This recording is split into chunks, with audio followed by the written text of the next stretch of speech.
I'm at the Restrap factory in Leeds to get a custom frame bag for Tour Divide.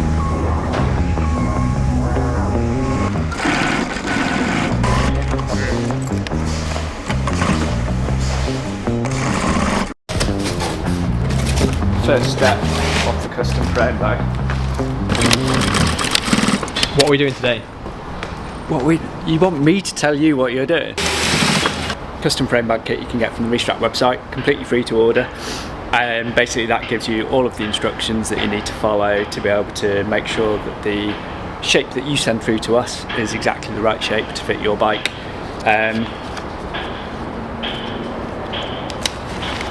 Because not everybody can come down to the Restrap factory and get special treatment like Josh does. Really? Fold it out. Just imagine the absolute carnage. You can see that you can get it done for mountain bikes, and actually we do a lot for mountain bikes, especially for suspension bikes, because they've got weird frame shapes, so you can't normally fit any of the normal standard frame bags in there.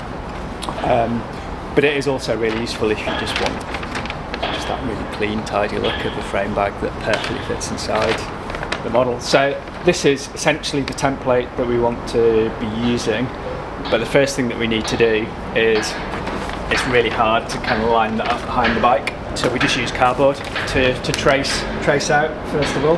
So I'm going to put that to one side. So far we're going to have like a 15-minute video of me cutting cardboard. What I've done is I've just trimmed that so it's easier to fit in the front, so it now actually just fits in the centre of the frame. I've marked where your existing straps are going to be. So the next step is, Josh, you said you wanted it to be 2 zips, so basically we'll have a zip at the top and a zip part way down. What Danny, who's our product designer who you'll meet soon, will want to do is just make sure that we've got some straps that sit at exactly these points, because when you're opening that zip you're tugging at it and it just allows you to open the zip a little bit more easily. We definitely don't want a strap there, but obviously there's room for a strap here and there's room for straps all the way down. You don't have a front derailleur or anything, so that's all pretty clear. For the first time in your life you count as medium, mate.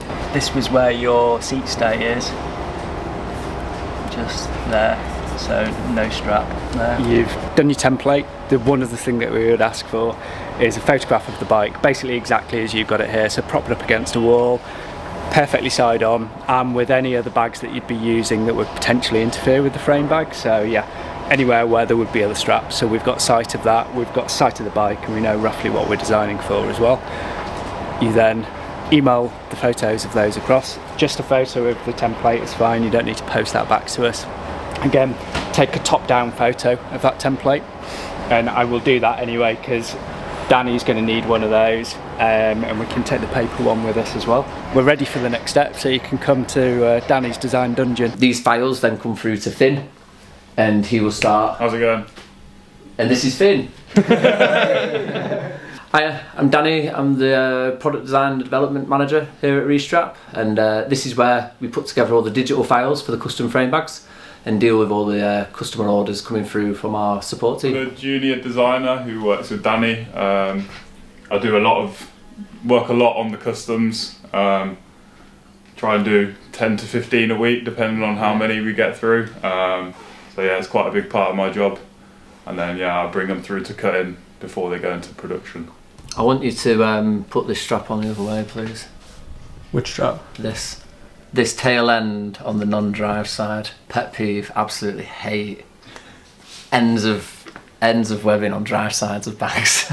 They might mark on where their top tube lands, or if there's a seat stay, so they would do this like you've done on here. One of the reasons that you ask for a photograph of the bike when people send it through, so it's not just, well, where can we move it on the triangle, it's where does it fit on the actual frame itself. Yeah, for sure. If we can advise you and be like, oh, this would be a little bit better. Yeah. Generally though, you'd be like, customers, like they watch the how-to videos, they read the templates and stuff, and generally it is a spot-on job and we just run straight through, so yeah, it's never an issue. We've taken a photo of Josh's template now on the grid, and I've uploaded it into a CAD software that we use. I will then open up our grid that is used on the custom frame bag kit, I will then go through here and plot all the points, copy in the template.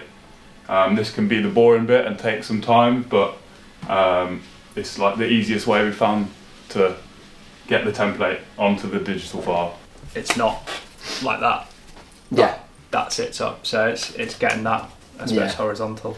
So generally with the zips as well, these come out at about 30 mil from the top, and we generally take a centre point on the, if a frame is arced, we'll take the centre point and we'll come down by a certain height, by a certain distance. Yeah.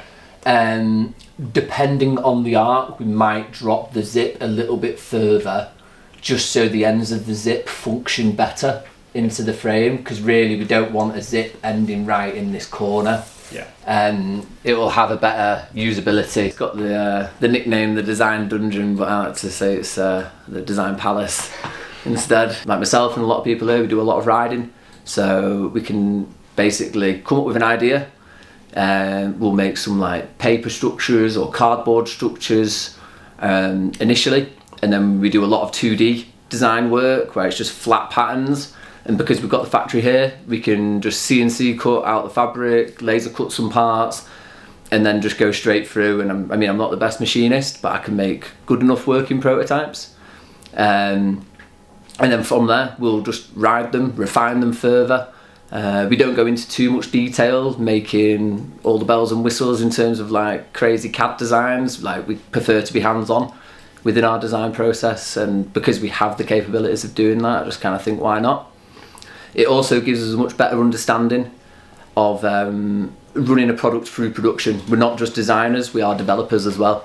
And a massive part of our job, and probably the most important part of our job actually, is being able to take that design and speak to our samplers. Holly and Anna, who trains the staff as well, will run a sample, and Holly might be like, oh, that turn or that fold or that stitch, it's a nice idea, but she'll be like, that might take 5 minutes in production. Can we figure out a way of speeding that up? So we'll come back, maybe try and figure out a different construction method, and then we can reduce that time in production. And ultimately, that's what then reduces the retail cost as well, because the longer it takes in our production process, the more that product is going to cost when it gets to a retail platform. And that's something as a company we really try and consider. We want to make really high-end functional products, but we also want to bring it to a consumer at an affordable price, as well as upholding our lifetime guarantee as well. We think that also holds a lot of value. Once we've got the template ready, we'll make the cut files and then split those cut files into the separate materials, so lining and then VX or Cajora. And they will then get sent to the cutting department to be cut. So what we're doing now is taking your design and cutting the actual parts of the bag to be sewn together to basically produce the bag.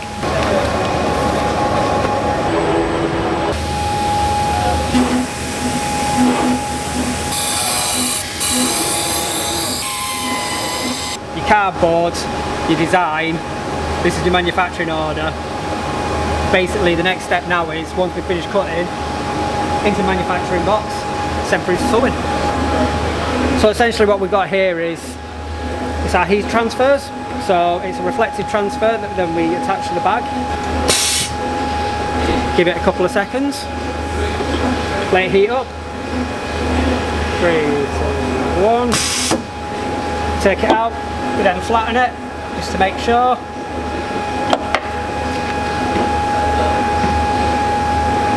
Peel off very gently. Off to sewing we go. Are you a cyclist or not? I want to be cyclist. How did you get into a job with a cycling bag brand? So more for like the sewing machine side of it. So I was a sewing machinist, like doing rework and vintage clothing before, but I wanted something like a bit different. So I started here, and I feel like it's made me like bikes and bags more.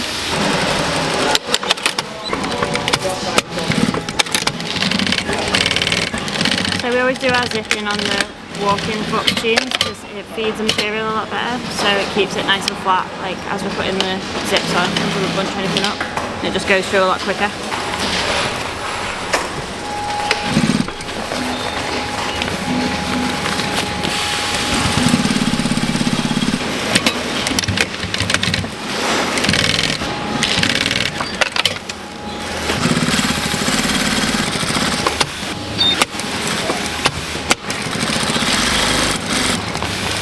Out the way because the amount of times like you go and just sew through that and have to unpick it all.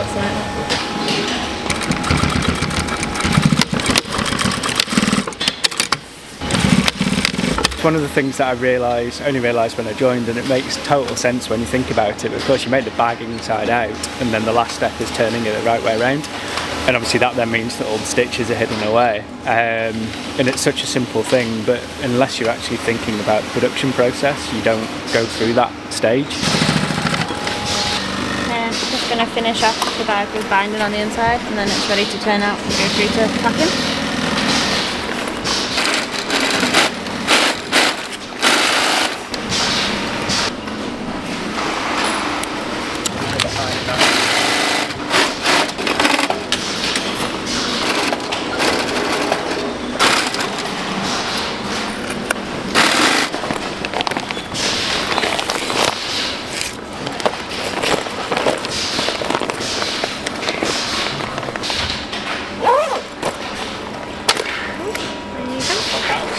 Get you some zip pulls and then we're all finished. Hope it survives the journey.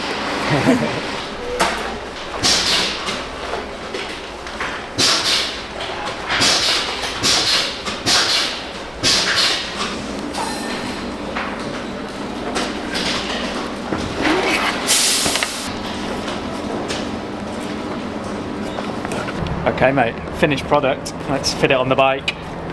Moment of truth, hopefully it fits.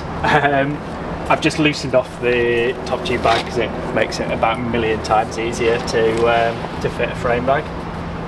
Do you do this for most people's bike setups? Do you put the bags on for them? Yeah, it's an extra service on the Restrap website. I'll come to anywhere in the world. To be honest, the more remote and interesting the place, the keener I would be to do it. Obviously it's a bit of a sliding rate because you've got to pay for my flights out there. So Josh, Can I just post you in a box? to be honest, if it was coming out to America for a few weeks to go around the Turn Divide, I'd be quite happy to do that in a box, yeah. So there we go, I think that's looking pretty tidy already, isn't it? So obviously we just need to tidy up the O-ring with the O-rings on the other side. But that is fitting really nicely. I think it's mainly just down to the skill of the drawing the cardboard. It's got nothing to do with the sewing, nothing to do with Holly's handiwork, Finn's design work, our laser cutters. It is just getting the cardboard right to start off with. Right, let's tidy this up and finish it off. So basically it's just you. Yeah, I mean I don't like to boast, but yeah, it's all me. One thing that you probably will want to do, mate, is obviously there is no need for straps this long. We always do leave them long because obviously it's a lot easier to cut them down than it is to stick on a little bit extra. But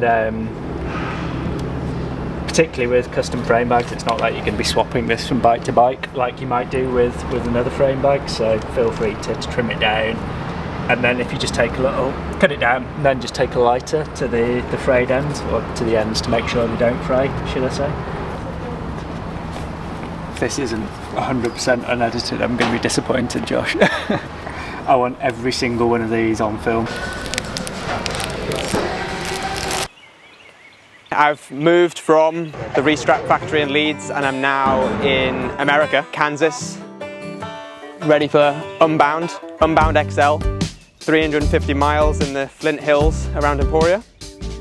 And this is my bike setup for Unbound XL. A full sus gravel bike with the front suspension and the suspension seat post.